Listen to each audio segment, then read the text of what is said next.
Hey guys, this is Comic Uno, and today I'm doing a season overview review for Luke Cage, season 1. Sorry it took me a little while to binge the show, but I'm here, I'm talking about the show. And of course tonight on Media Madness on Comic Frontline, we are going to talk about Luke Cage on a full discussion about it for that show. So again, Comic Frontline, 10 p.m. Eastern Time tonight, and I'll be with Jay and Tony, Black Critic Guy. But let's start talking about Luke Cage. So of course there's going to be spoilers in this review, so spoiler alert. So with this show, we get to see Luke Cage post Jessica Jones. It's Luke in his neighborhood, trying to put his head down, like I said in my episode 1 review. And then he finds out that he can't put his head down. We learn about his history, how he was in prison, how he got his powers, and then a twist happens, because Cottonmouth is the villain. You think it's just going to be like a Kingpin type villain, but then it gets personal, and we get to see Diamondback, who is actually Luke's brother, being the main villain, and we have smaller villains throughout who become bigger villains, like Mariah and Shades. It seemed like they're building up to become bigger villains in the next season or another show, but Diamondback being the main villain, actually, of the season, which I didn't expect. So what I think overall, I really like the show. Obviously, I think it's a very important show. And I would say it's weird because there's definitely this 180 that happens in the show, because you think it's going to be one thing with Cottonmouth, which weirdly I liked more story-wise. Like I wouldn't even say story-wise. Plot-wise, I liked Diamondback more. Character-wise, I thought Cottonmouth and Luke Cage's back and forth was more interesting. So it's weird. But I think Diamondback's backstory is more interesting for the plot, but I don't know if the two actors had as much chemistry as Cottonmouth and Luke Cage. And maybe because they were building up from the beginning and you want to see more Cottonmouth, but then you have the shocking, middle.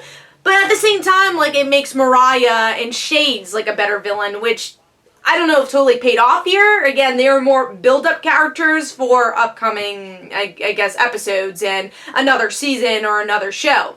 So that's like kind of a positive and a negative that they did that, because I liked Cottonmouth, but it was cool that they changed your expectations. Now I will say a big negative for Luke Cage for me personally was the amount of episodes. I did feel like it was too many in a lot of ways. Like I felt like there was some, not filler, but yeah, filler. I felt uninterested in some points, and maybe because I did binge it in a week, and maybe if you binge it a little slower, you might feel differently. If you watch it, an episode a week, you might feel a little different, but it is a binge show, so you kind of have to rate it as a binge show.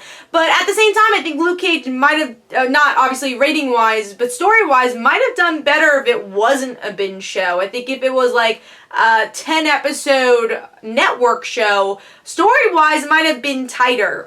So yeah, I think they could have made this tighter. I know a lot of people's complaints for Jessica Jones is that the show should have been tighter. I think Luke Cage could have been tighter also. So that was kind of a big complaint for me. But yeah, overall, the characters were really strong, especially the first half. Like I said, I personally enjoyed the first half more than I did the second half, but at least the plot got more interesting in the second half, but I liked the characters more in the first.